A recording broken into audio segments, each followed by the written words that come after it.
Christian McCaffrey popped up with a limited participant in practice with a calf issue.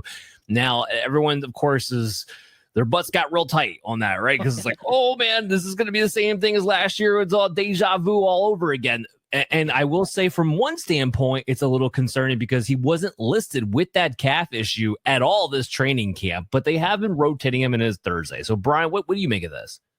I mean, first of all, these reports literally just popped up as we were talking in the green room there. And from what we were able to decipher, going back and forth together, looking at various social media posts and looking on the internet, it sounds like this was just a precautionary thing due to some calf soreness that he experienced in practice following yesterday's full session, which he participated in. So it wasn't like he got hurt, had to get carted off the field or anything serious like that. You know, heading into week one, he hasn't had any setbacks this preseason. It sounds like things are good. They're going to be very cautious with him, given all the stuff that happened last year in the preseason heading into the opening week one.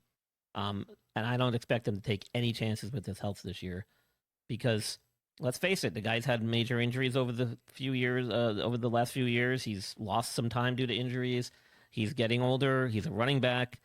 Time is already short as it is at that position for most NFL players. They're going to want him when he's out there to be prime, tip-top, 100% ready to go. So I'm not overly concerned about it. I don't think fans and people who have him on their fantasy roster should be overly concerned about it.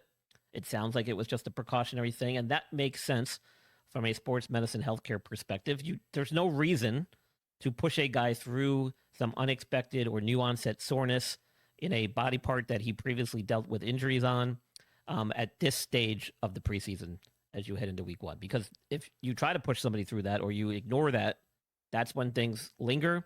That's when they potentially become more serious down the line. And that's when you end up on IR or season-ending injuries. So smart move by the medical team, smart move by the organization. I'm not worried. I don't think anybody else should be. Yeah, and just a reminder, this is not like last year. Last year, he was listed with the calf injury, was not practicing throughout training camp. We kept being told he's going to come back, and then it didn't happen. All the accounts are McCaffrey has looked like his old form self throughout the entire summer. So again, do not panic on this. The fantasy impact would be if something were to pop up. Well, we all know Brian Robinson, the newly acquisite, trade asset that they got from the Washington Commanders over there with the 49ers. He would definitely be the primary backup, with Guerrero likely being a complement from a lightning standpoint, more of a speed standpoint. But they brought in Brian Robinson because they wanted someone to be that number two. It looks like they did not trust Guerrero to take on a full workload as the backup running back to Christian McCaffrey, but he is a playmaker. But Robinson would be the guy to play if you have him.